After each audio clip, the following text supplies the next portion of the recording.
You're listening to Creatively Geeky, the support group for your creative process.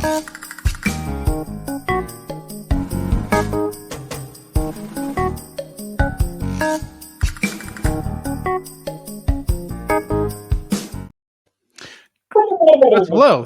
Oh, there you go. Anyway. Hello and welcome to the Creatively Geeky Show. I'm your host for the evening, Eugene Stevens. Tonight I'm joined by Ray, Kris, and Cyrus. How are y'all doing? Hello. This is our catch-up episode, ladies and gentlemen. So we're catching up on the things that we're watching, listening to, thinking about, and maybe working on a little bit. We'll see. Kind of depends on how long the show goes. With that said, let's go ahead and just jump right on in. Would anyone like to talk about, you know what? We're not even necessarily going to go in order. We're going to go in whatever order you want to go in. So if you want to start off with what you're listening to or what you're watching, whatever, just jump on it in. So would anyone like to go first? I'll do it because it's on the top of my head. All right. What are we talking about? Watching. Because I just finished it today. It's this 10-episode series on Netflix called My Life with the Walter Boys. It's very YA. It's based on a book. I can't remember. It didn't look good. Who wrote it? Anyway, no, it wasn't good. No. So you finished it though. I did because I needed to know how this ended. At least this season. I'm like, okay. Well, now this is too stupid not to know what happens.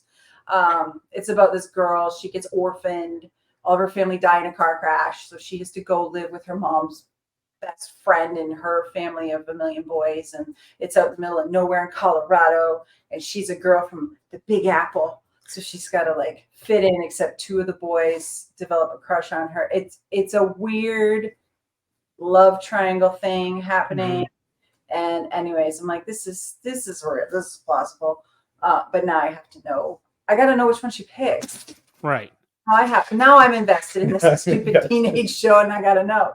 So that's what I'm watching. I just finished it today. So did they wrap it up, or did they leave it open for a season? They left it on a cliffhanger but whether Netflix. I don't choose either of you. That's what wound up happening. No, she went back to New York with her uncle. Oh, well, there you go. Oh, okay. Crash. It's not that simple. Well, that's what it is. Like her note was, "I'm sorry," and then her initial, Jane. Oh my god. Anyway, so it was like almost every YA book just distilled down. Oh yeah, it was super tropey, very Hallmark-esque. There was a few swear words thrown in to just remind us of Netflix. That's about it. But I'm like, well, now I got it. This is stupid. But I know. I mean, I kind of know, but I don't want to know. But I know I have to watch it now. Because there's side plots going on, which are equally dumb and predictable. But I still needed to know for sure. Fair enough. So do you think it'll get a second season, or are you just like... I don't know, because they cancel crap that I thought was really good. That's true. Renewing stuff, and I'm like, why? And so they're pretty hit or miss. They have like no predictability whatsoever. Right? Like Wednesday's being filmed now that the strikes are all over, but who knows if that lasts past the second season. And it's like, well, then is it Netflix, or there's another series that's coming out? They've already got 2 seasons filmed, but they're waiting for shit to actually come out. Yeah, the streaming situation has just gotten really weird, and it's the collapsing is starting to happen. So Disney is buying out the rest of Hulu. They've actually started making the first payment, and I don't know if you've looked on if you've got the Disney Plus app. You know how there used to be 5 major categories. There's now a 6th one that says Hulu. Now they haven't said they're definitely going to like crush the 2 together, but they're definitely already starting to make that move to kind of figure that stuff out. So we kind of already had that up here with Star. Yes. They call it Star up here, but it's Hulu. Okay. So, but yeah, down here they're making that move to pull all that stuff in, and a lot of people are trying to figure out, well, are they going to leave it as Hulu? Are they going to start picking and pulling stuff out of it and moving it into the rest of the Disney app proper? Or it's just a weird thing. And because that was one of the things that was talked about with the strikes was some of these people are trying to make deals for the future, and they don't know if they're going to have a job in the next 6 months. Like, so Yeah, it's crazy. And then on top of that, like it seems like, and I've heard this from not just Netflix, I've heard this from a lot of the different streaming companies. The reason why you get 2 seasons of something and that's it is because it's kind of that third season when your pay really starts to get a bump and start to go on. So they've gotten really careful about, well, it's just doing okay. We don't really need a third season because they don't want to pay. But that sucks because then you're losing on really great, Content. potentially really great stories because it didn't do as well as they'd hoped. It's like, right, but a lot of shows take at least a couple seasons to find their footing. And Oh yeah. you'll lose viewership. Like that's the other thing that pisses me off about the streaming wars right now is everybody thinks it's infinite growth. Well, we'll just keep getting more and more subscribers. Not how it fucking works. Yeah. Sorry, but it doesn't. Yeah, at this point, you've just got and they hopefully they realize that. Like at this point, you've got your pie. Now you got to figure out how you're going to keep it at this point. Right. That's right. Yeah, So- people are reducing. They're pulling back on stuff. And That's what I'm saying. They've got to figure out forget growth. Like they've got to figure out how they're going to keep the people they've got now. Yeah. But I also wish more and more people would understand. I think a lot of people are still under that idea that, well, once I get it, I have to keep it. No, you don't. No, we talked about canceling a couple of them a few times. Well, see, Christy and I even went through the list of stuff that we have last night before, and she's like, "What all do we have?" And I'm like, "Well, we've got this and this." And I'm like, "We both commonly watch things on those, so we're going to keep those." I'm like, "The only reason I've got Max is because I get it free with HBO. I mean, with my AT&T account. That's the only reason I have Max." Yeah. But like, I mean, I did sign up for Peacock and I forgot to cancel it. So I've got it one more month, but I'm definitely going to go in and cancel it because once we're done with Parks and Rec, there's not really anything there to hold on to. Mm-hmm. But like Christy was saying, like if her Yellowstone comes back, then we'll purchase Paramount Plus again. But as soon as her Yellowstone's gone, it'll be gone too. Like I don't get, like, I understand some people, and I think a lot of it's FOMO, the whole, I'm going to miss something. There's only so many hours in the day. You can't really watch everything. Yeah. But yeah.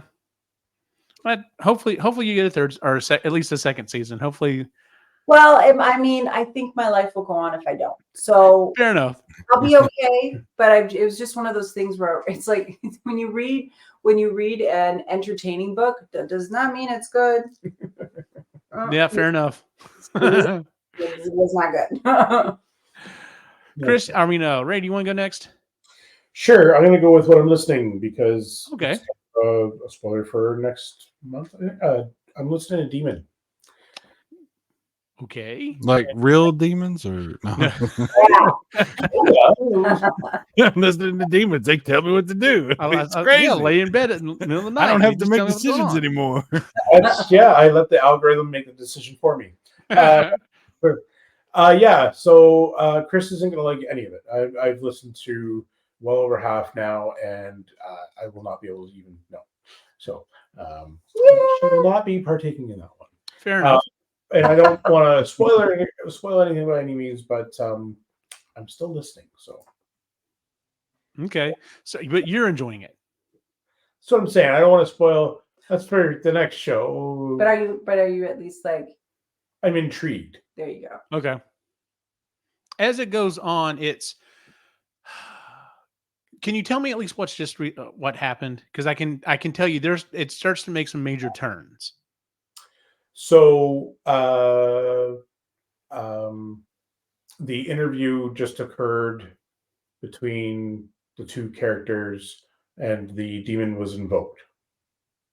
Oh, okay. Okay. Yeah. All right.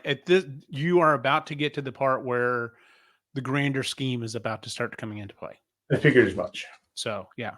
For anyone who doesn't follow the book show, the Marginally Geeky, so our upcoming books for January and February, I believe, are 2 books written by an author, Daniel Suarez. He writes. He basically takes an idea for. I've a lot of times kind of considered him a more modern day Michael Crichton, whereas Crichton took some idea that's not too far off science fiction wise and really explores it in his books, and that's kind of what he does with technology. And so in this book, there's a game. This guy, he worked for a game company, dies. It's Macaulay Culkin essentially, as like that's what it'd be Kevin McAllister. That's who I picture Sobel to be. I don't see that. I mean, I get why you're referencing that, but anyway, this game designer dies and releases this demon, DEAMON. So like a computer program that waits in the background waiting for you to give it input. And then, and so he releases this demon out onto the internet, and it literally kills some people and starts wreaking havoc in different sectors of both the government and in capitalism. And it gets really in depth. He's only ever written 2 books that have a sequel. This is one of them. So this book is Demon, and then the sequel to it is Freedom TM, as in trademarked. And they're both they're some of my favorite books. Sean really loves them, and so we kind of partnered up and we're like, okay, so for January and February, we're going to make these our book picks. And Ray, obviously, and for a smart reason, was like, well, let me read them first and see if Kris would be interested, because we did warn her. We're like, there's some gory stuff in there. Yeah. Not a lot, but there's some gory stuff in there, and I didn't want her to be like, no, I can't handle this, and apparently it won't be your cup of tea. When you get to the second book and we start talking about the big ideas that really start coming to fruition, like world-changing ideas, that's something that I would still like. I'd really like Kris and Jen to both be on about it, to talk about some of the topics, because it literally talks about burning everything to the ground and starting over, and like a new world order. And it's fascinating. The time that when he wrote these books and to what's actually come into play is he did a good job predicting the future. There's some of the stuff he's predicted that's a little further out with 3D printing and CNC machines, but we're not far off, and it's interesting. So, but they're good books. If you like good science fiction books, go check out some of Daniel Suarez's books. So, Cyrus, would you like to go next? I was remembering stuff that I actually was watching recently. I don't know. All right. I can't remember everything. My brain. You know what? It's expiration date's coming up. You guys remember The Walking Dead? You remember that show? kind of a popular show we watched quite a bit. Which one? Okay, well, so this is what I want to talk to you about. So they did a couple of spin-off shows over the years, and there's been a couple that were pretty recent. And I actually watched the entire Walking Dead, the main show. I watched every episode. I watched it. You did the entire series? Yeah. Wow. So you're that one.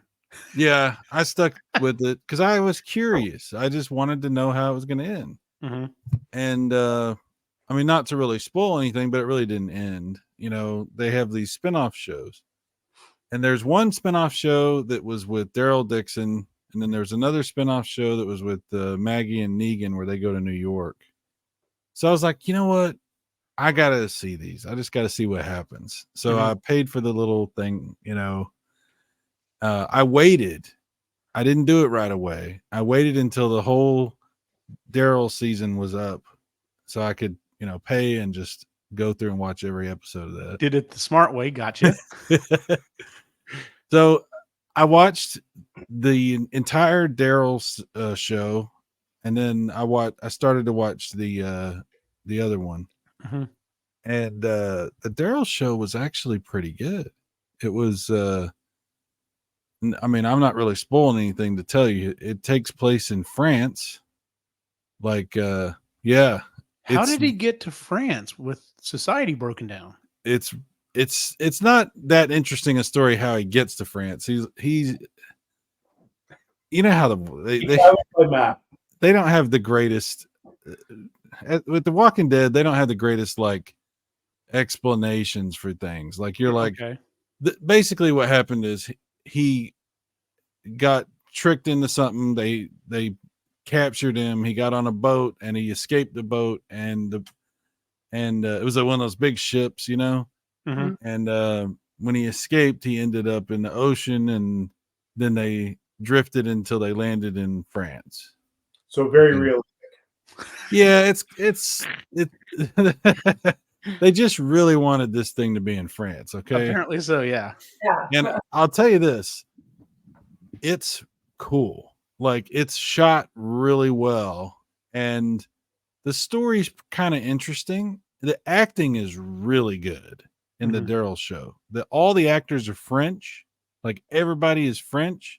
Mm-hmm. They subtitle the hell out of stuff. Daryl can't understand anybody, you know. It's pretty good. It looks good. The story's fun. It's kind of derivative of some other stuff, but I enjoyed the Daryl one. I thought it was really fun because they actually shot it in Paris, you know, and they went into Oh, the okay. catacombs and shot stuff down there, and it was pretty cool. I liked it. Sweet. I didn't finish the one with Maggie and Negan. Mhm. I did 2 episodes. I think I might have started the 3rd one, and I bailed on that show. Mm-hmm. Just That not shows interesting, not shot well, not it's terrible. It's like the worst stuff from The Walking Dead. Like Mhm. it's like boring. They do the same stuff. Like it's so cliche. The motivations don't make any sense. The characters make stupid decisions. It's like just checking off boxes to try to like, oh, we make sure we get enough zombies in, make sure it's, got to be. And it just doesn't, it just lost me immediately. And I was like, you know what? I don't even care how this ends. I'm Mhm. done. Yeah. So I didn't finish that one. That was very disappointing. But the Daryl one was good. And I recommend the Daryl show. It was actually pretty fun. Okay. Yeah, I fell off. I fell off shortly after Negan came on board. Mm. Because Christy and I were watching it together, and she was like, I can't do this. This is too brutal. I can't Yeah. do this. And I was like, no, I get it. I totally get it. And then I was like, well, I think I may go on. And I still had a DVR at that time. And I noticed, I was like, wow, there's definitely 4 or 5 episodes of this show sitting on the DVR that I haven't watched yet. I guess I'm done with it too.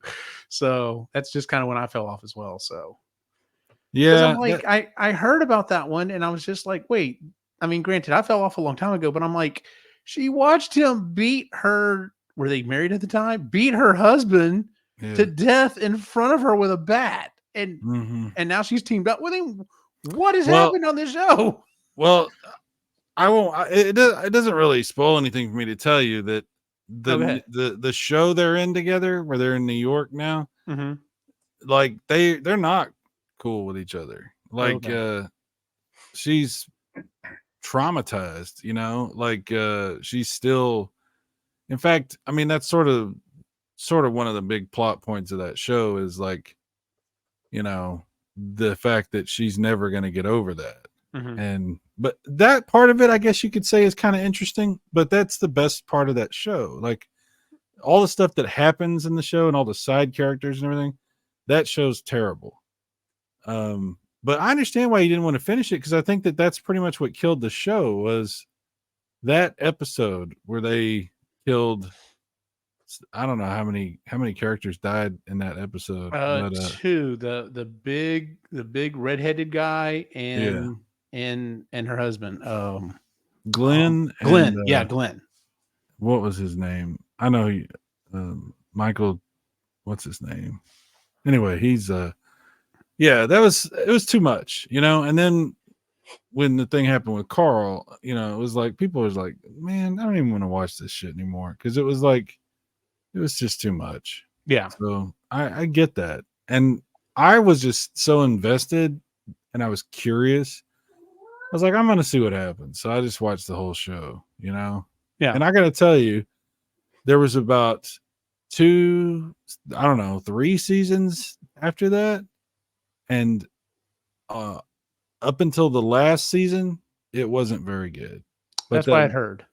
But the last season, especially the last, I don't know, half of the last season, was actually pretty good. Okay. Because they decided to completely change the style of what they were doing and started making every episode like a horror movie. And Okay, see, that sounds kind of interesting. it was fun. Yeah, the last part of the last season was really fun because they had a new showrunner. This lady came in and took over the show, and she made every episode like, like really intense, like a horror movie. The cameras were different, the lighting, the pacing of everything, and and it wasn't super. They stopped. I don't know. At some point, they finally figured out that you can't just keep killing all your major characters and shocking people, and people were tired of it. It was too much, like you said. Yeah. So they stopped doing that.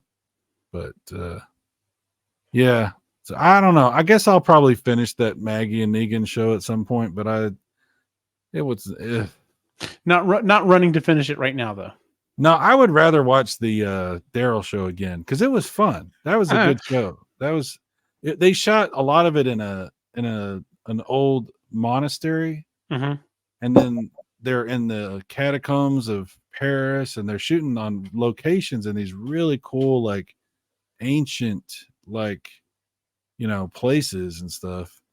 And and the acting is fantastic because all the actors are like top grade French actors. Like you could tell these aren't like typical, Walking Dead acting. This is like, Right.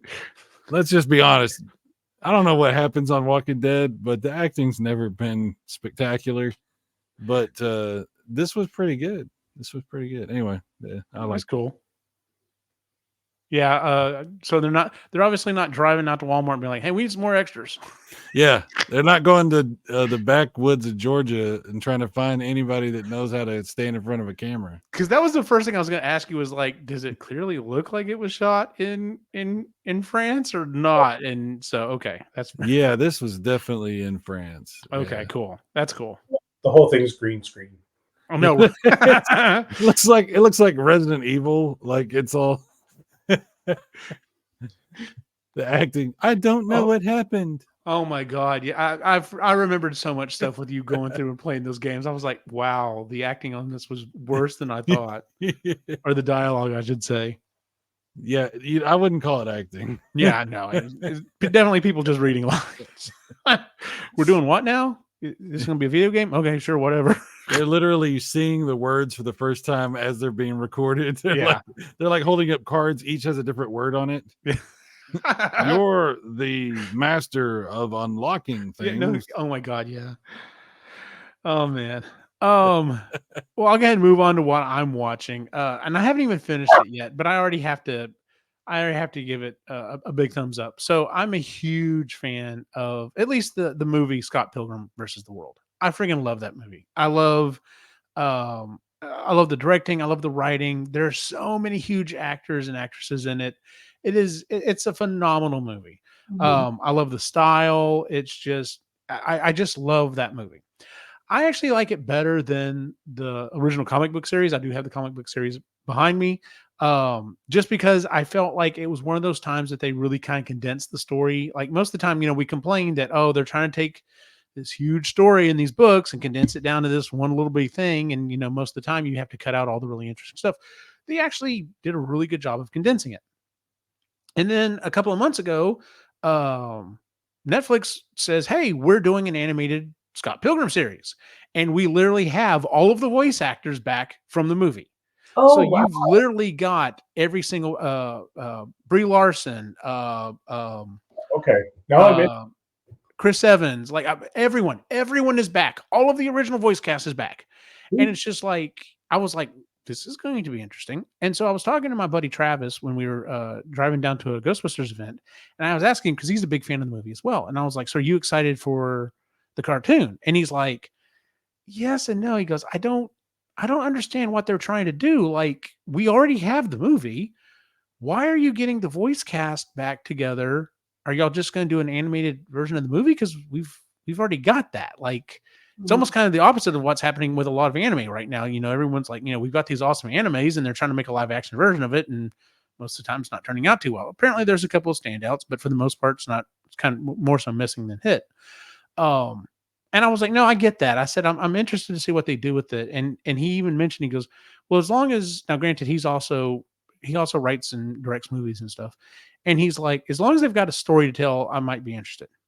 I'm trying to finish this series first before I contact him and go, watch it. Because, oh baby, do they have a story to tell. I don't want to give anything away. Do y'all have any interest in watching it? Oh yeah, Well, no, yeah, we we really like the enjoyed the movie, movie. yeah. Okay. Can I spoil just the first episode for you? Sure. Go You're ahead. gonna anyway. Okay. So the first, by the way, I love the animation style. So the Mhm. first episode. So spoiler alert if you're listening to this and haven't watched it yet. So spoiler alert for the first episode. So Scott Pilgrim wakes up. He jams out with his band or whatever. He's having this dream about Ramona Flowers. They go on a date. He invites her to come out and watch him and his group play. They get to the venue. He's worried that his old girlfriend and his new girlfriend are going to meet, and they get up on stage and they start performing. And then Matthew Patel, the first evil X, comes in and challenges him to a fight, and they get into a fight, and he kills Scott Pilgrim. The end. And I'm just like, what? And I'm 3 or 4 episodes in, and there's no Scott Pilgrim. We're finding out about all of the other characters, and I'm like, I am loving this because, and it's also a different theory. It's like, I don't want to go into it. I'm just, if you enjoyed the movie, yeah, definitely watch. And I can't say that it's going to end well. I have not gotten that far enough in, but I'm totally loving what I'm getting so far because it's like, how do we have a Scott Pilgrim without Scott Pilgrim? I mean, the only time we see him right now is in flashbacks. I'm sure he's going to pop back up some way, somehow, but. So this is like a Elseworlds multiverse type. I guess so. So, because I even said to Travis, I was like, well, maybe they're going to go with a little bit different angle. Like, because I mean, that's kind of what happened, funny enough, with The Walking Dead. Like, he even said, he's like, this is my second bite at the apple. Like, I told my version what I thought The Walking Dead story was going to be. And now I have the TV show to go, well, what if we change things up? What if we did this differently? I also have some new characters to play with. Like, Daryl was never in the comic books or whatever. And I'm guessing this is Brian Lee O'Malley's version of doing that, is going back and going, all right, well, what would happen if maybe Scott lost the first fight? Like, what would that be? And that's kind of what we're getting. And I'm enjoying it. Like I said, whenever I've got time, I'm watching Parks and Rec with Christy. But if it's just me and I've got 20 some odd minutes, I'm watching that. I'm like, I've got to get through this. This is good. So, and it doesn't hurt the fact it's the actual voice cast. It's like, it's so crazy to go, wow, that's really Aubrey Plaza doing this. Like, she dropped everything to reprise this role. That's awesome. That's cool. So, but yeah, if you've got Netflix and like I said, you enjoyed the first and you enjoyed Scott Pilgrim versus the World, this one's even called Scott Pilgrim Takes Off. And I'm just like, okay, it's got different names, so maybe it's doing something. Because like the books, the original one was Scott Pilgrim versus, well, I think one book was Scott Pilgrim versus the World, and they just called the entire movie that, covering the entire series. Yeah. So I thought maybe they were just pulling something else, but they're definitely doing something else with this series, and I'm enjoying it. And speaking of Netflix, and I posted on the back channel, when you see Netflix movies, even the top tier ones, they look okay. They're like, that probably would have done okay, maybe in the movie theater, maybe we'll see. That trailer they dropped for Beverly Hills Cop, Axel F, I'm like, y'all got a got on that one. Like, that one clearly could have gone to the movie theater. So I haven't watched the trailer for it yet, but I'm super excited for it. So, because I think it's been long enough that, and hopefully we're going to get a legacy sequel on it, that someone actually was like, no, I've actually got an idea for a new Axel story, and not just let's try to. Because I was thinking about, I even brought it up to the fact, some of my friends today, I was like, yeah, in case you didn't know, originally he was supposed to play Winston Zeddemore in Ghostbusters, and that's why when Ernie Hudson took over the role, he kind of shows up later in the movie, and he has less to do because they were kind of holding out for Eddie, and that of course that obviously never materialized, and we were just kind of discussing, well, how things have been gone differently. I mean, Beverly Hills Cops movies made more money than the Ghostbusters movies did, but when was the last time anyone's talked about Beverly Hills Cop or rewatched those movies? Like, whereas Ghostbusters is watched multiple times, at least once a year, by a large, group of the population. It's kind of interesting, what could have been or whatever. So anyway, something happened in that trailer that I don't want to spoil for Kris and Ray because you haven't seen the trailer. But something happened in that trailer at the end that was surprising to me. And I don't know. Maybe I can't really talk about it. Is it the scene when he's in the car and he's talking to the other two people? Yeah. Yeah. Okay. I know what you're talking about. I was like, oh. Yeah. Okay. I had to watch it a second time and I was like, oh. I had to look it up on the internet to find out what was going on with that because I believed. Anyway, never mind. Yeah. We may have to talk about that afterwards, though. I haven't watched Beverly Hills Cop in I don't know how long. So. I don't think I've ever watched it. I don't think I've ever seen Okay, well then I'll just say because it's not you're not going to care about this then probably. Okay. The guys are both back, Judge Reinhold and the other guy, and I thought the dude was dead. I thought he was dead. I don't know why, but I thought he had died years ago, and he's still alive and he's in the movie, and I'm like, what?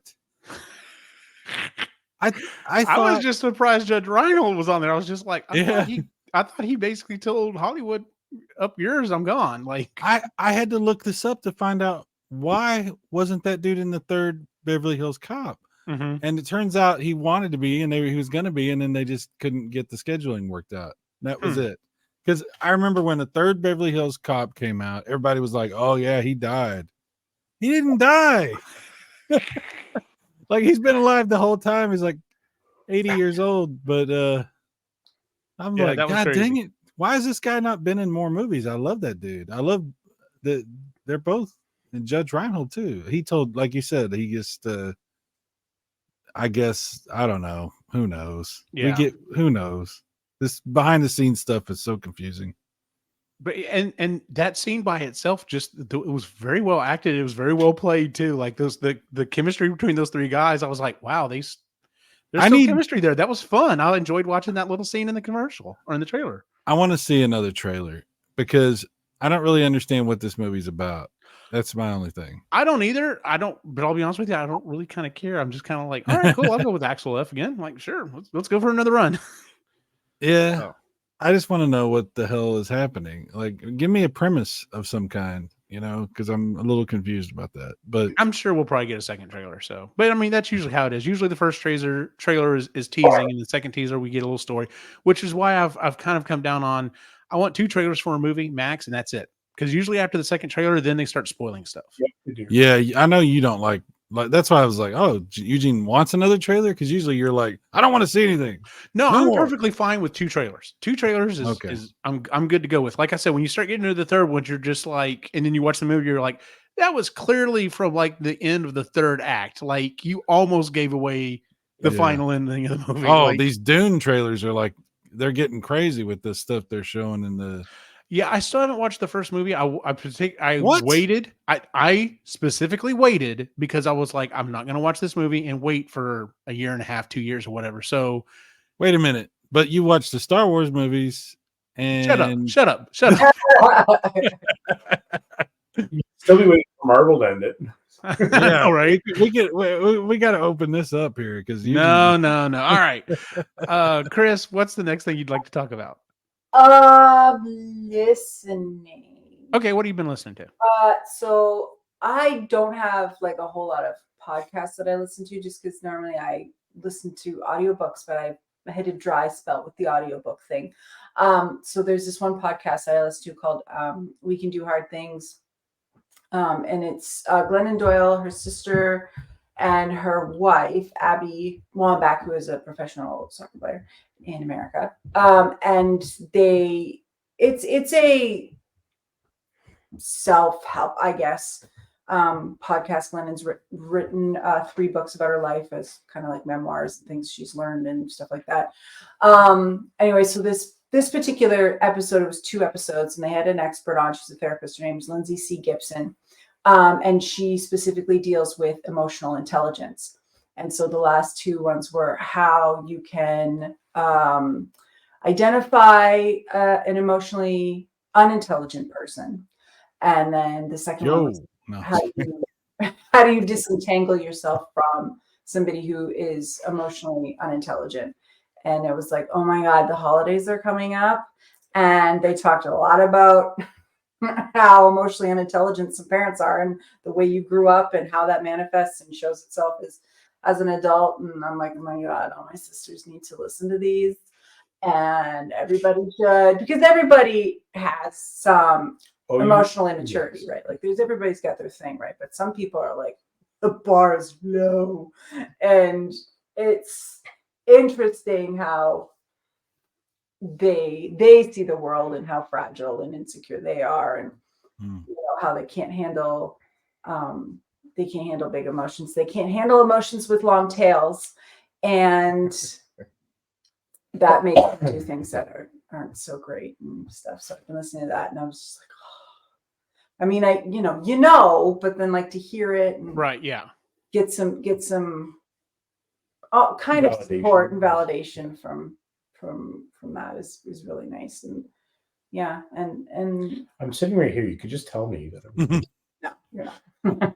You know, it's interesting. It's interesting nowadays. Like, you know, a lot of people give things like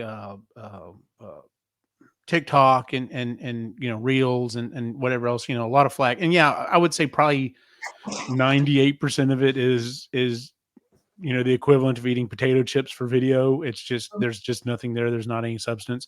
And then every so often you come across one and it vocalizes or it puts out there something you're just like, damn, like that hits. And when you hear podcasts or something like that, you know, speak something that you know or you understand, but hearing it organized and put into words sometimes makes a big difference. Yeah, and I've been in therapy pretty consistently for almost 4 years now, and I've noticed a big change in the way I react now to certain situations and how I deal with things and the way my body reacts and my nervous system and all that stuff. And so when I see things, I don't have TikTok, I'm not cool. But like on Reels, some of it is garbage. Some of it is like, okay, you need to sit down. And then other stuff is like, I'm going to save that. And when I'm having a hard day, we're going to listen to it again because it was really good. And I think people who have a hard time with big feelings and vulnerability and all that kind of stuff, those are the people who need to have a lot of self-reflection, and they don't have a whole lot of self-reflection. So unfortunately, they're kind of stuck like that. Mm-hmm. And when you have parents who are like that, it's really hard to not want to shake them and smack them around and be like, what is the matter with you? Can't you just punch him in the throat? Just once, please. Let's just pretend that you are older than me, because that would be great. Yeah, gotcha. Yeah. So it's just stuff like that. Again, little things that I think about. Little things. Lucky. Look at that. Yeah. Well, like before the show, before you got on, Kris, I was talking with Logan, and I was like, yeah, I said, you know, it's something I've kind of always thought, but once again, and I've seen them both here recently on, you know, a reel or something like that, putting out the idea that, you know, homework is just preparing kids for jobs that insist on you doing work at home and not getting paid. Yeah. And I'm just like, oh shit. Yeah, that's exactly what it is. And then the other one I brought up was, group projects. You know, we're told you do group projects in school to help you learn to work with others and work as a team or whatever. And I'm like, well, in actuality, once again, this is what someone had put on there. I was like, no, in actuality, it's to prepare you to working with all the idiots you're going to have to work with in all your future jobs. And I'm just like, yes, that's it. Yeah. Logan's going through right now with the homework. I think this is the most homework she's ever had. Ever. Yeah. And it's her last year of high school. Now this is winding down the semester, but that sucks. She's kind of piling up on her. She's feeling it, and she's going through it. But it's a tough, like, she's got a stacked semester, so, but she's doing a real good job. But yeah, homework is one of those things, right? Like, okay, I feel like that's a bit of a teacher issue, in that why aren't they getting it? Like, how have you managed the time for them to get this done? And why is it something they need to do? Like, I like reading though. Like, if you go and read for 15 minutes when you get home or whatever. Those things are great. But like, if you But haven't homework given shouldn't them, be more than an no, hour. if you haven't given them enough time in class, what kind of assignments are you giving them?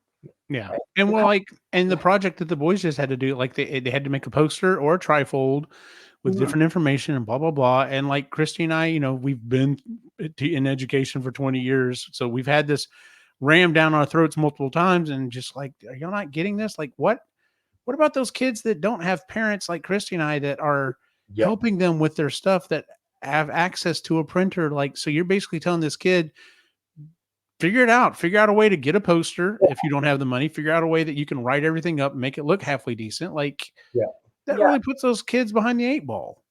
It does. And at their school, they do have student success days where the kids can go in if they need extra help. And Logan did utilize that. Her last semester of grade 11, she got a little bit behind in math, and that was very helpful. But like, those days are once a semester and that's it. And you know, it's not all kids have 2 parents at home who, we don't hover, but like, what are you doing? But we'll show Yeah. tricks and Yeah. ways to make a house out of foam. On a that foam board. maybe you should have asked earlier about, She wanted to do it by herself. so you could learn some lessons a lot quicker. Look, listen, that took all your self-control not to tell her to move away and then you do it. Yes, but I got there.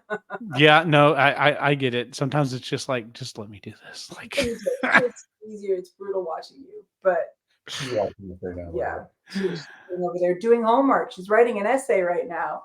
good for you, lady. She's ignoring. She's not doing it. She's listening. Well, what to are us. you doing? What is it? You have like 18. I'm working on my portfolio. Oh, her portfolio. She actually Yes. needs this to be done so she can Apply for college. apply for college. And I have to show my teacher tomorrow because she set the expectation that the portfolio people should already have a head start on it, but I don't. So There we go. She's going to be 18 in a month. Adult. Yeah. She still has to do this shit. I can kick her out. No, you can't.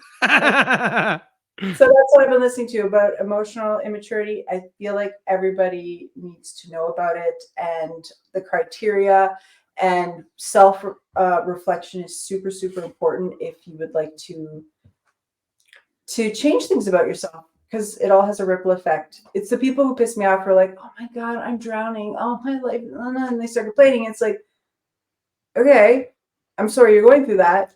Are you going to be doing anything to help yourself, or are we just complaining? What are we doing? Because if we're just complaining, I start to lose empathy for you.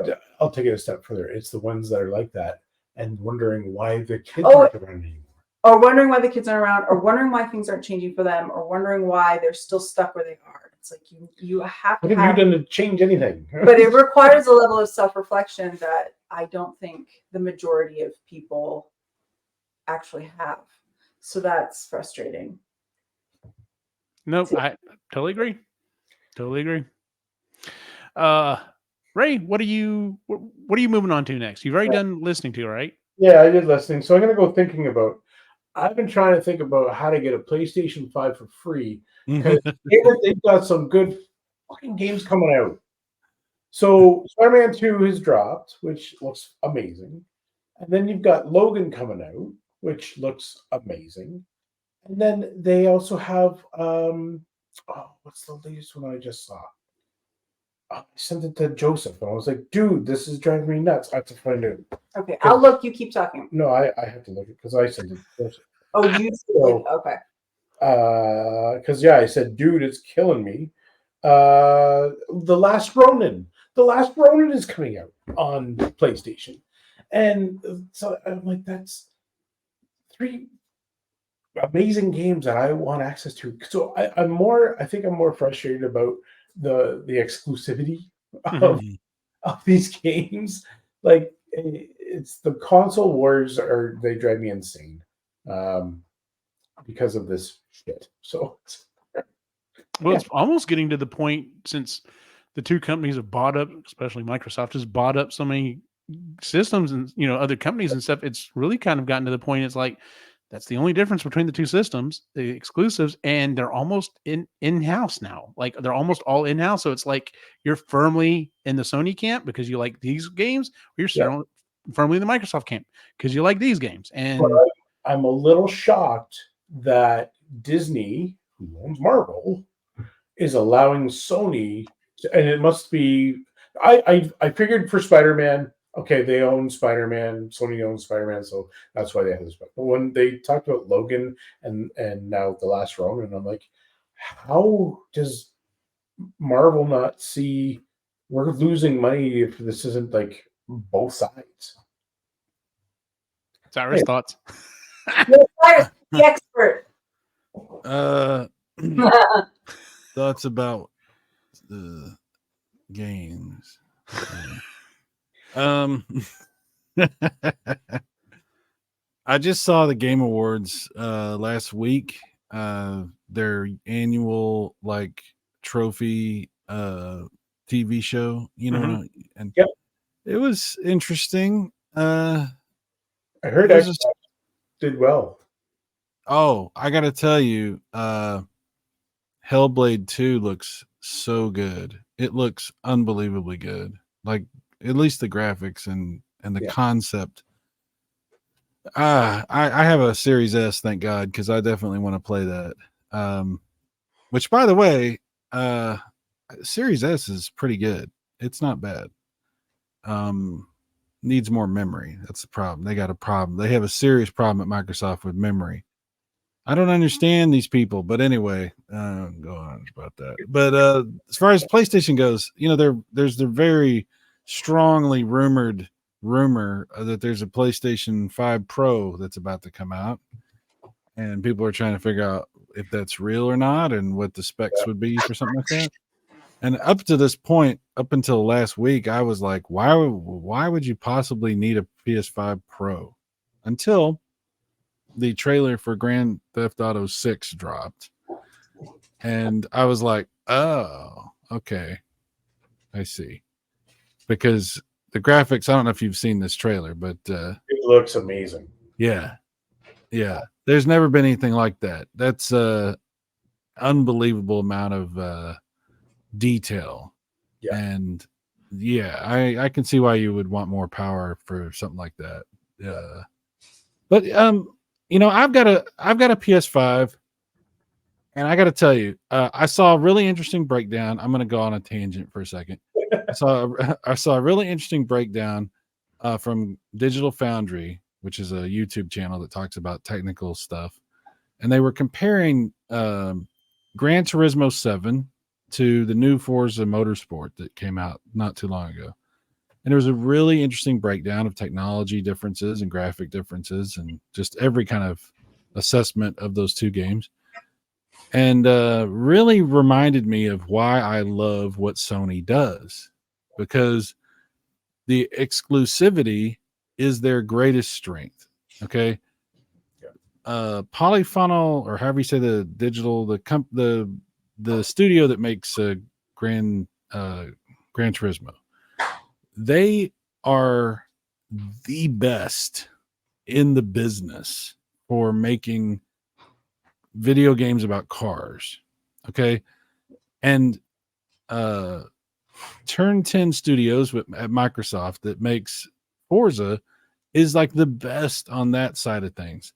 And they're very, very good. Okay. But they're not Sony. They're not that good. They're good, but they don't quite get some of the stuff that Sony gets, the detail, what's important for like emotional experience and stuff like that. So Nintendo has their thing. Nintendo has like their stuff, and they can put out another Mario, or they can put out another Metroid, and they can put out another whatever Kart game or whatever. Right. And you're going to buy it because it's going to be fantastic. And they don't even need good hardware to do it because it doesn't really matter. It's never mattered for Nintendo. This is why the exclusives are what you're buying. You're not buying Sony's hardware is really not even relevant. Okay. Microsoft's hardware, whatever. They've never Microsoft is still under the mistaken belief that it makes a difference. For some reason, they think it matters, but it doesn't really matter. What matters is the games and the passion and the competence that these individual, Sony, Microsoft, Nintendo, what they bring, their flavor, their version. And that's why it matters. And that's why we care about that sort of thing. But it was just an interesting breakdown to see how two games, which are doing the same thing at a high, super high level, way above like any of these other car games, how they can still have these very distinct differences. Like you can, when you start breaking it down to the tiny little detail level, like of graphics and sound and how they actually construct their environments and their cars and how they behave, you really get a feel for what makes that difference. What is the difference that makes you go, oh, I got to get a PlayStation, and there is a difference, Absolutely. I don't know what we were talking about. I kind of went up on a tangent. He asked something about Mario. I don't remember. Yeah, no, I love Red Dead Redemption 2. Oh yeah, one of my favorite games of all time. I love the Assassin's Creed. I like all the games that I like are usually on both sides. I can play it on either or. The problem is most of the buddies that I play with online are on the Xbox. So I actually switched from PlayStation to Xbox. And it's not that I regret that by any means, but it's like they've got some amazing games on the PlayStation that I love playing because it's like you said, there's some really great stories and so. Well, if you figure out how to get the PlayStation 5 free, let me know. I can tell you how to get one for free. So what you have to do is I'll tell you what you have to do. Bolt cutters. I thought for sure you were going to say watch the UPS guy, and then you and a bunch of people bum rush him. Apparently, that's a thing that's happening. Well, you don't have to do it with you. If you try that with UPS, you won't actually get a PS5 because UPS won't actually put the damn thing on their truck. They just get the note ready because they're not going to deliver it. They're going to make you go get it. UPS sucks ass. I can't stand UPS. Yeah. So then watch for the Amazon truck. Okay. Well, there you go. Yeah. So what's the next thing you want to talk about? What are we talking about? So what you're watching, you've already covered. What you've been listening to, thinking about, or working on. Oh, well, I guess I could talk about what I was working on. Yeah, absolutely. I finished my 4th issue of my magazine. Yay! So the Nintendo version or the Nintendo episode. Okay. Yeah. And that took 2 months. It could have been done 2 months ago is what I'm trying to say.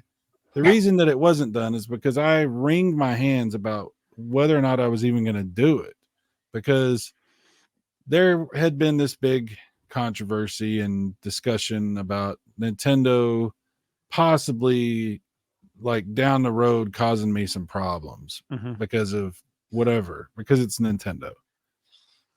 And the more and more I talked to people and the more I thought about things, I got really frustrated and I got really down on the whole idea, because I was like, you know what? I just feel like what I want to do isn't going to work, and I can't figure out a way to do this and it makes sense. And is Nintendo going to give me a cease and desist? Are they going to is the publisher going to tell me they can't even publish this? I mean, what's going to happen? Okay. And so I got to where I just didn't want to work on it. I just didn't want nothing to do with it. I just put it on a shelf and just didn't want to look at it. And I'd done an enormous amount of work on that issue, and it was pretty frustrating. But at a certain point I was like, you know what? I don't even care anymore. Like, I'm just going to do this magazine. And if Nintendo comes after me, then they're just going to come after me. And I'm not making any money on this anyway. So I'm just going to do it. And because, I talked to more and more people, and people are like, you know, they probably won't care, you know? I mean, because I have Nintendo stuff in my other issues, and I'm like, you know what? Screw it. And I'm not even going to hold back. I'm just going to do it what I was going to do and just finish this. I'm going to finish this. I was trying to do 4 issues in a year, and I wanted to do 4 issues, so I wanted to finish it before the year was over, and I did. And I finished it. I put it out there, and it's done. So Awesome. it was a huge like relief to just get it out, get it done, finish it, move on. You know, I don't track if anybody's even buying it, or I'm not promoting it. I had literally have barely even touched my YouTube channel in the past month. Like I just am like exhausted from everything that's gone on. And I had all these plans about what I was going to do as soon as I finished the magazine, and I'm like, I don't know what I'm going to do. I'm just taking a break and just thinking about it. And, I don't know. I got to say, like, the whole community, if you want to call it a community around video games on the internet, is really weird. It's really gotten like it's not about video games. Imagine that. Yeah, it's not good, and I've had I'm not going to go into all this stuff, but it really does beat you down, because you feel like, what am I doing? Like, who is paying attention to this, and what are they looking for? And we're not even on the same page. Like, I'm not on, I talk to my friends who have YouTube channels and stuff, and there's so much like I feel like we're just lost at sea, like everyone's like just in a fog, and we don't know what we're doing anymore. It's a very strange situation. Yep. Interesting. Yeah. Yeah, there's a lot of YouTubers I follow, and there's just something is going on, and a lot of them are shaking things up, changing things, either pulling back or having to cut back, and I don't know if maybe it's just the economy is affecting a lot of people. Just like, I used to be able to put a lot of time and effort into this, and now I'm either burned out, or I just flat out don't have the time to do this anymore. And there's so much like beyond anything that's ever existed before. There's so much like cannibalization, where people are going after each other and trying to ruin each other, and the public is like bloodthirsty for a controversy of some kind, and they're trying to figure out how to ruin everything that they love. So it's hard to be motivated to participate in that. Yeah. Yep. I was listening to what Kris was talking about when she was talking about the emotional stuff, and I was like, wow, I need some therapy.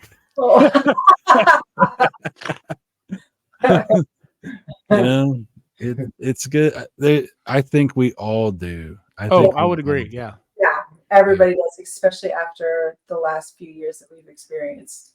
Everybody collectively needs some kind of therapy, whatever it is, because shit happened. You got to talk about. You can't repress that stuff, because if you repress it, your body will say "fuck you." Yep. Well, let me just say this: anytime that y'all want to talk to me about anything, you know how to reach me. You can send me voice messages on the messenger thing. I will listen to you, and I will try to be helpful, because I love y'all, and we all need to help each other if we can. So absolutely. And same to you. Yep. Absolutely. Unless I'm working on something, I'll be like, no, I can talk right now. no, unless someone walks in my office, I'm just like, oh, Eugene, send me your stuff. Don't listen. I'm not saying listen to me. Tell me how you're doing. That's why I do these shows. Seriously though, sometimes that's why I do these shows. I understand. I understand. You know what? That's what I'm honestly, I got to tell you, Eugene, that's what I miss from the experience that I used to have on YouTube is Mhm. being able to talk to people like that, because now I can't really open up Yeah. on my channel. You know, Yeah, I know. I can't It do sucks. that. Yeah. So, yeah, you were definitely put through the ringer on that. So, Yeah, that was bullshit. Well, we don't need to. We don't need to. we won't drag it back. Yeah. Up, but yeah. Okay, Eugene, or are we Yeah. done? So let me move on to I'll move on real quick to what I'm listening to. So I've gone back and started re-listening to a few things, but I did finish Patrick Stewart's biography, Making It So. I really enjoyed it. Number one, just because the man reads it himself. It's interesting to hear someone that, you know, I don't think I'm overstepping here, that we all hear, you know, greatly appreciate and think he's like one of the greatest fucking actors of all time, because he's fucking Patrick Stewart and you know, Professor X, and you know, on top of that is a you know, accomplished Shakespearean actor. Like, the man knows acting, and to hear him say, "Oh no, I have oh, what is the term? Where you don't think you're afraid someone." Imposter Whoa. syndrome. Yeah, imposter syndrome. Yes. To hear the man say in his own words, "Oh no, I have this thing that I've recently learned is called imposter syndrome." And he's like, I still halfway expect people to come in and just be like, "What are you doing here?" Like, someone's got to go up on stage and tell Patrick Stewart, "What are you doing here? You don't belong here. Go, get out." But yeah, Well, hearing that, he it was actually interesting. went through something like that, though. Like, Oh yeah. you remember when they hired him for The Next Generation? They thought he was somebody else. Oh yeah, like he goes through all that stuff. And so that's one of the things I want to talk about on in the book. If you really love Shakespeare, if you really love theatrical acting, you're going to adore this book. If you're here just to hear stories about Star Trek or X-Men, um, you're going to get a couple chapters and that's about it, which was fine. I mean, I wanted to listen to the man's story told by the man. So I enjoyed all of it. But yeah, like that was interesting. Not I don't want to give too much away or anything, but I didn't realize he had definitely had some issues with his marital situations, plural.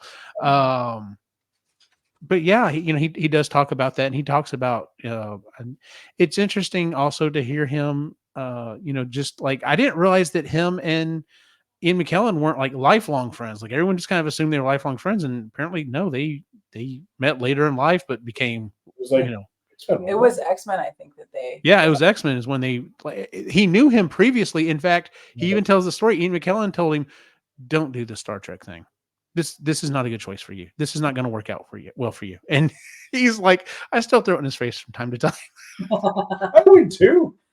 But I was going to be horrible on. Oh, yeah, and then of course he likes to bring up the fact that anytime he like, if he starts to get too serious or whatever, the Star Trek group will just bust his balls on it, just like. Oh, yeah. So, because apparently he is just one of the guys. When it's not like he's not like a father figure or anything like that. He's just no, that's Pat. We hang out with Pat and we make fun of him from time to time. So, but no, if you like Patrick Stewart and you're interested to find out about his story and hear it told in his own words, definitely listen to the book. I also went back recently. I could have put this into what we're watching. I've also gone back through and rewatched a bunch of Tabletop with Will Wheaton. And as much as I love that show, I would love for them to do another season of it. I don't think it's in the cards, but if they did, now that he's kind of reconnected with his TNG family, I would love it for them to do a season where they had some of the members on there to play a game. And Patrick Stewart literally in the first chapter of this book talks about how he still has his original Monopoly game from when he was a child, because he was so poor. He had barely anything. And that's one of the few things he had. And I was just like, how fucking awesome. Now, granted, I don't like Monopoly. I do not like the game. I think it's a horrible game. But how fucking awesome would it be to see Will Wheaton's Tabletop where Patrick Stewart is playing Monopoly? I would watch the hell out of that. Yeah, absolutely. So anyway, that's one of the things I just recently listened to. And I think that's actually our March book, if I remember correctly. So yeah, we'll definitely go into it in depth in the coming months on Marginally Geeky. So We are over an hour, so let's go ahead and just we've got two. Well, instead of going through two more things, we'll just go one more round. So pick one of the last two things to talk about. So like for example, I've talked about what I'm watching, what I'm listening to. No, what are you doing? Phone, quit doing that. And so just think about one of the other twos, whether it be thinking, doing, listening to, whatever. And we'll go one more round and then we'll call it for the night. Yeah. So Okay. Kris, what was the last thing you'd like to talk about? Thinking. All right, what are you thinking about? I do a lot of thinking. So I've been, as you know, writing Thinking again. of divorce. No. Oh. You God. so that's what happens if we get divorced. You get half everything. I have everything. Anyway, so I've been thinking about writing just and more specifically the publishing industry and how it's really changed since I first started writing. And it's starting to just a lot of this from what I've seen, because I read a lot of fantasy books and I follow some people who are fantasy bookstagrammers, whatever, that it's starting publishing books is starting to turn into a fast fashion where publishing houses, the big publishing houses, are just trying to crank out these books to keep up with how fast-paced fashion is, how trends, everything. And the biggest example of that, and most recent one, was there's this author, her name's Rebecca Yarros, and she's been around for a really long time. She's got a pretty good catalog, but her newest book is called Fourth Wing. It's about dragons. Really blew up on Book Talk, like a lot, and it just spread like wildfire.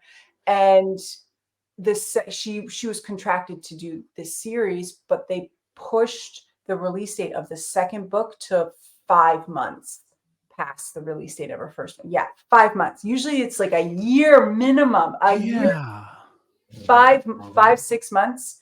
And it came out. It's called Iron Fang. I haven't read these yet because I'm actually scared to read them because I'm like, I'm going to hate them. I know it. I can feel it in my body. And I don't want to do that. And so people were getting these copies of this book and there were errors. There were pages missing. Wow. Special editions that they had ordered and spent money on. Yeah. And then the writing itself looked like nobody had edited it. It really basic spelling errors, grammatical errors, all this kind of stuff. And they're like, fans were like, what the fuck is this? Yeah. Like, why push it? And the next one isn't going to be released until a year. But it's like, why push a book? Like, it takes so long to write. Yeah. There's so much that goes into it. And then if you're traditionally published, there's like checks and balances that you have to go through. So I've met one author recently who was self-published, and then the other one, I haven't read her book yet, but she's traditionally published. Yeah. And I read the self-published one, and it wasn't my cup of tea. But like, kudos to her for doing all of that work. It looks really, like, visually, it looks great. Yeah. It looks like it could be done by a traditional pub house. But it goes back to the whole thing of like self-publishing, traditional publishing, and then now you have AI in the mix too. Oh my God. Yeah. So now I'm thinking, I'm like, do I even want to go into this cesspool of shit that I just don't want to deal with and just self-publish it, or not at all? Like, I don't know. It's all just a lot. And it's making me think, okay, I'm writing and I'm liking it. It drives me crazy, but I like it. But what do I want it to be at the end? Because this all just sounds like it's getting really complicated. And I'm worried that if I do get lucky enough to get traditionally published, my work will be stolen by AI. And then I've got nothing. And then like, I have no say over it. And it gets to do whatever it wants with it. And so, yeah, but it's definitely, and there's big trends of like, in fantasy, it's all about porn. Like, if your fantasy novel doesn't have the goods, then we're gonna like crap all over it. And it's like, well, not like, sometimes it just doesn't need that. We don't need to know. I don't want to know. Fade to black, please. Exactly. Yeah. Or like not have it at all. That's not the point of the story. Yeah. But yeah, these really weird trends, and the one that scared me was the fast fashion one. It made the most sense of these publishers just pumping out these books, regardless if they're good or not. Because the amount of book talkers and bookstagrammers that are out there who want to read it, who will read it and put out reviews. But they even warned you in Elf not to do that. Like, I know, right? Oh yeah, like it's right there, right? But all the publishers are shit, don't fucking do that. And see, I've heard authors on different podcasts I listen to, and multiple of them have said that they're like, yeah, if you're trying to go the more traditional route, like you better at least have books 2 and 3 planned out. Yeah. Because if you're not selling them a series, they're not even going to take the damn meeting. Yeah, and it's scary because a lot of that you know, like you never go with your first idea that you have. It winds up turning into something else. But if like I was contractually obligated to write 3 books for this one series, I'm like, oh, one of them's going to be shit. One of them's going to be crap. And so, yeah, that's the other thing. Like they used to contract, they'd be like, okay, yeah, we'll buy your first book. And then if you got a contract, it was like, we want 2 or 3 more books, period. Just books. And now it's, no, they need to be books in this series. Yeah. Yes. And so it's how many series can you give us? Yeah, it's intimidating. Yeah. It's very intimidating as somebody who, like, you know, right now it's a hobby, but I've been told that I want to be a kept man. So now you sound like Christy. He has. Can I ask you some questions, Kris? Yes. About I wasn't aware you were writing like this. How long are you thinking this book is going to end up being? Like roughly. Like word count or page? Like page count. I would like it to be around 300 pages. I feel like that's a good, like between 300 and 400. I feel like that's a good substantial. That's a not intimidating read, but it's right. Good. Yeah. Okay. How far into that are you? Do you think? I'm not. No, I'm at 44 pages. Like, that's a lot though. 40 something pages. That's good. Yeah, I've been working on it for a couple of months. That's 40. That's single pages. Yeah. Yeah, that's what when you say print preview, that's how many. Yeah. I got you. Yeah.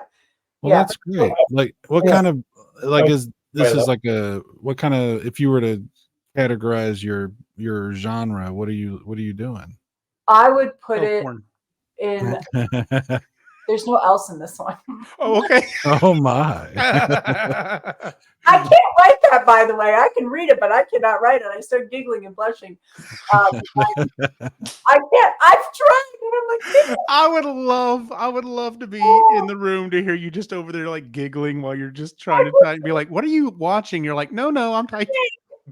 I'm trying to get this out in here, and it's too much. I can't. I don't have the word. All I can picture is it New Girl?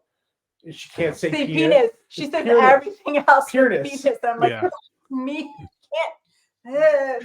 Everything sounds icky. I would describe it as it's fantasy romance. Well, yeah, but without. It would be a new adult like a romantasy. Oh. Yeah, I love romance. That's like my favorite genre to read. So, and I like writing about romance. So, that, and there's fantasy in it. It's about, and now I've switched the main characters because I went and made like a really great opening paragraph, and I'm like, fuck. Well, that changes things. So I'm in the middle of like restructuring it and trying to figure out. Well, that's good. That's really good. That you're actually caring about the flow, the what do they call it, organic flow of the story. That's good. That's really good. Yeah, cool. Yeah it's a lot because I was writing something else and then realized I'm like, this story sucks. Like I don't know. This is not do this. Something's wrong with this and I don't know what it is yet, so I have to start something else, and so it's this one. Yeah, and I'm doing a multiple point of view, and interesting. Yeah, can't wait to read it. No, absolutely. I still read it, but like, what do I do after that? So no, fair enough, and that would be something we, you could discuss with us or whatever if you wanted to. So well, so that's what I'm thinking about. It's intimidating. It's trying to figure out what would work for me as a creative person, what I could tolerate and handle, because there's no way I could write a book in 5 months and feel like it was written. Oh, When you said that earlier, I was like, a book in 5 months? I was like, no. maybe if I'm doing absolutely nothing else to including eating and bathing, but no. Unless you're Stephen King, you're not writing a good book in 5 okay, but months. yeah, Stephen King's also got it down to a point. But even he says sometimes he's just like, nope. Sometimes I'll wake up and just like, nope, I'm just going to type and keep typing because nothing's coming out of my brain. Yeah. Sometimes you stare at it and you're like, I don't know how many, like one of the best, well, I won't talk too much about this, but I'll just say one of the best things as an author that you can do is just sit back and think about your story and not write, because I don't know how many times like you'll be like, light bulb, oh, if I do this, then that makes this so much better, or that adds this whole other thing. And So it's the part that of the story writing that I love is Kris and I'll talk about it. And then my brain, because it's fun and it comes up with like, I'm the ideas guy. That's my, so I'll just throw things and then all of a sudden something will click. oh yeah. And then she's off. And that's amazing. That's really good. Cool. We did that the other day where he was throwing stuff at me for like 5 minutes and I was just looking at him like 20 minutes. Was it 20 minutes? I was like, I'm like, none of this. And he's like, are you okay? I'm like, nothing you're saying is sticking. And then he said something. I'm like, that's it. There you go. Nice. Hell yeah. That's great. That's fun. I like doing that part. But yeah, it's just thinking about what, if anything, I want to do with it and how I go about, because it was the same kind of trouble I had all those years ago when I first met you two. What I was going to do, was I going to self-publish, or was I going to go the traditional route? Because the self-publishing, it sounds easier, but you're doing all of the legwork and that's harder. But then initially with traditional publishing, it's a lot of your own work. But then once I've been trying to talk her into doing, because she's got a great voice. I've said you should do your audiobook and just release, a chapter as audiobook once in a while. But no, I don't like the sound. No, I couldn't. I don't like the sound of my voice. So especially if it had a scene in there. Especially if it had a scene, then I'm serious. No. And then the elves began their dance. All of a sudden, it just switches to Ray's voice. It's like, what? No, she couldn't read it. He had to read it for her. Yes. There's a book out there. It's about a Minotaur milking farm. Oh my goodness. People write that. There's a whole story. There's a book about a woman who has a relationship with a pillow and one who has a relationship with a door. Oh yeah. What? There's some fucked up shit. So I'm like, no, this is an audience for my stuff. I just don't know what I'm doing with it. That's awesome. Wow. Yep. Well, Ray, what would you like to talk about in the night with? I'm gonna go with what I've been watching, and I said this. I think I did send it to you, Eugene. NES Complex on YouTube does these deep dives into like original NES games. He called them like declassified. I watched them all. Yeah, I know who you're talking about. Yeah. Yeah, and I really enjoyed the deep dive. I really enjoyed the story of the game. The different ideas of the sounds. I really liked the deep dive. The Mike Tyson one was a lot of fun to listen to. I'm going to watch it, obviously. And then I love Legends of Zelda, so that was a good one to listen to or watch again. And so it's just, if you get a chance, NES Complex. I don't know if you know them, Cyrus, but I've probably seen the channel. I'm kind of drawing a blank on it. Yeah, so he does. If you look for like NES Declassified, some of the videos will pop up, and it's a lot of fun. It's a good deep dive. He's got a good sense of humor in him too. So yeah, but like a lot of information, which is great. So yeah, highly recommend it. Yeah, you posted about it, and I was like, oh, I'll watch this one. I'll watch this. I don't think I've ever seen this channel. I just subscribed to it, so I don't know. Okay. They're good. You'll enjoy them. They're fun. So cool. What would you like to end it with, Cyrus? I don't know. I don't really have anything. Whatever you want. Tell us about something you've been thinking about. What have I been thinking about? I've been thinking about what I'm gonna do. What I'm gonna do. Like, am I gonna write my books? Am I gonna wait on that? Am I gonna work on my channel and really try to put like some effort into my channel? Am I gonna just hang back and just play it loose and fast? You know, I don't. I've been trying to think about like what am I doing? Why am I doing it? And what do I want to do? Mm-hmm. And you know, I'm in an interesting place. Okay. I've accomplished some things that I wanted to accomplish. I have sold a lot of things, but I've bought just enough stuff that I feel really happy with the things I have as far as my hobbies go. Mm-hmm. I don't know, man. I'm in an interesting little transitional phase where I'm trying to figure out exactly where to put myself. And I'm not necessarily pushing to try to resolve that. I'm just sort of observing and hanging loose and trying to keep my ears and eyes open and think about what is important to me, you know, and where I want to go. So I guess I'm having, I'm not, and it's not a problem. I'm not trying to solve a problem. I'm just in this is different from what I'm used to. Usually I'm pushing myself to try to do something. And now I'm like, not, I feel really free, you know? Mm-hmm. I feel free to be like, yeah, we'll see, you know? I don't know. We'll see, you know? I'm not trying to make anybody happy, but I don't feel like I've got anything to prove. I'm just chilling. That's awesome. That's a good place to be in. Yeah, that's amazing. I'm pretty happy, you know? That's Yeah. great.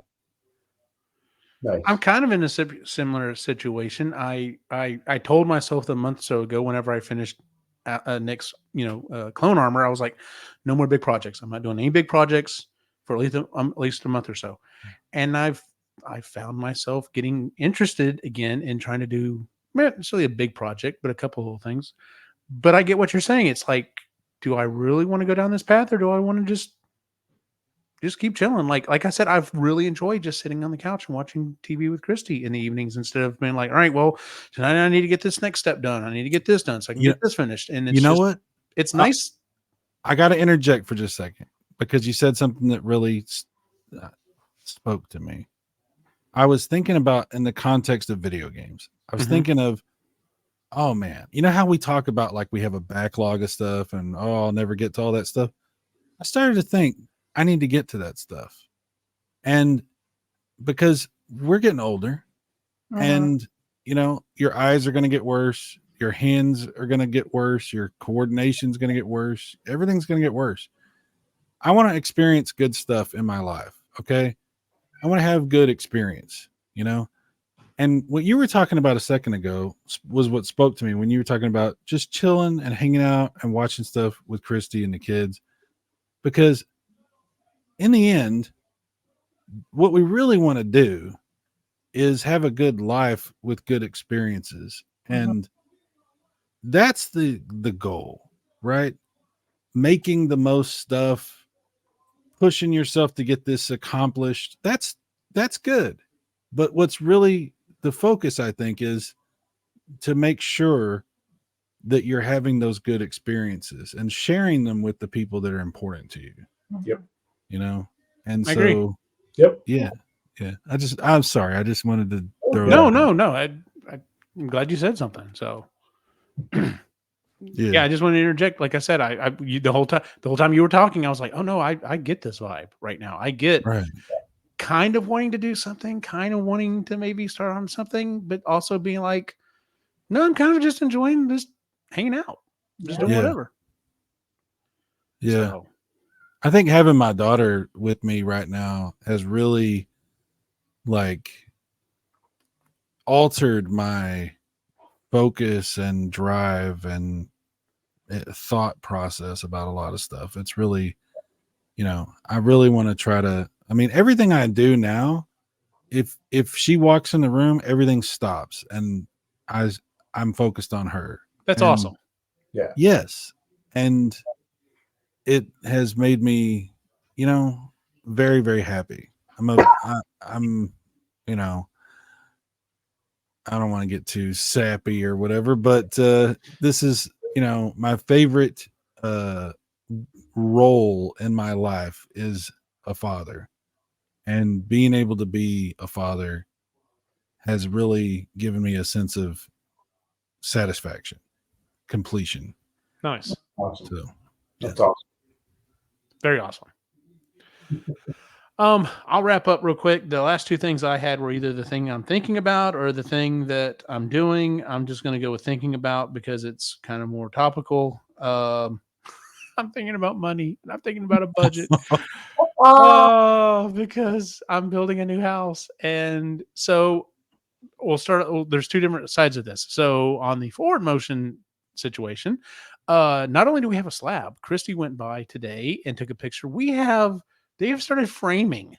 Like, Wow. I'll send the picture to y'all, but they've already started the framing. So this weekend, it's supposed to rain most of the day tomorrow.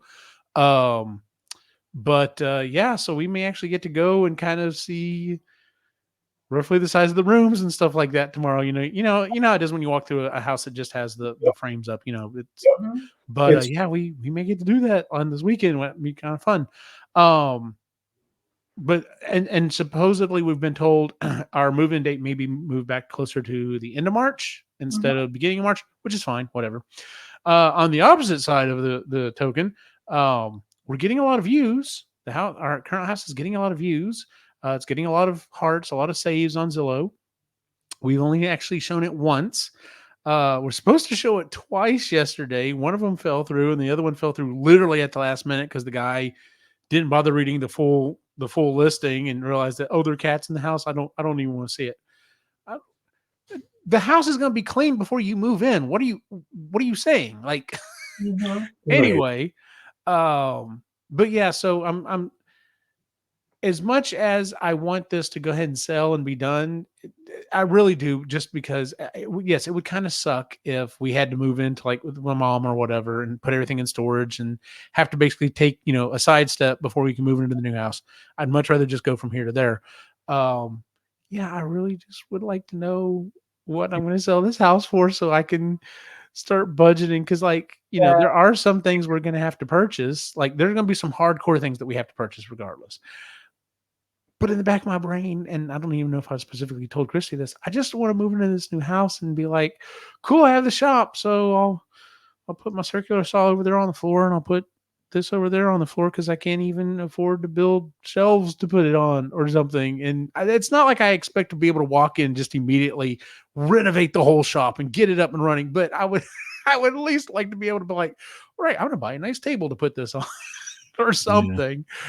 So yeah, and then of course with the holidays, we did cut back this year, but it's, inflation is it's leveling off, but it's still so friggin' high. And I'm trying to make sure we stay on budget and that we're going to have money for all this situation. And I hate this. I hate this shit. It was nicer when I could spend more of my money and not have to worry about, well, my new mortgage is going to be this and how we got to do this. And yeah, so I'm having to go back into extreme adult mode and I'm not caring for it right now. Yeah. So much more fun being a kid. Yeah. Well, it was nicer when it was like, okay, well, here's my current, mortgage. My new mortgage is going to be a lot higher. So, okay, well, we're going to set that amount of money back so we can make sure we can live on that amount of money. And it would be nice to just go, what, screw it. I don't want to cook tonight. Let's go eat. Yeah. So, but we're being good. We're cooking and, we're buying groceries and cooking in the house. And, I'm doing a lot of looking on Amazon for little things I'd like for a project and be like, let me sell a couple more things on Etsy and then I'll buy it. I won't just go ahead and hit the trigger right now. And it's that type of stuff. So Yeah. It is what it is. Fair. But yeah, so hopefully when all this crap is done and we can move on to happier things and we can talk about how I'm going to plan out my shop because I'm looking forward to that. So, but anyway, so that's what I've been thinking about. Not, nothing really earth shattering and important or it sucks. So, yeah. Well, that is our show for the month, ladies and gentlemen. If you would please give us a 5-star rating on iTunes, Google, wherever it is you watch or listen to the show. You can find us on YouTube at Epically Geeky, where you can find the rest of our shows, including our website, epicallygeeky.com. We also have the Epically Geeky Show, Marginally Geeky Show, and I think Jen's actually supposed to be getting me a new episode of the Sustainably Geeky Show. She didn't get a chance to edit it, so I might get to do that too. Yay. You can find us on the social medias at Epically Geeky on Facebook and Instagram. I'm not dealing with the other ones. Screw them. So I'm done with X, Twitter, whatever it is. Where can we find you online, Kris? On Instagram at Moody Midlife. Ray? The Reluctant Yeti on Instagram. So where can we find your stuff online? Super Mega Graphics 64 on YouTube. And that's pretty much it. And as always, you can find my individual wacky adventure online at Optimus Gene on Facebook and Instagram for everyone on the site. Have a good night.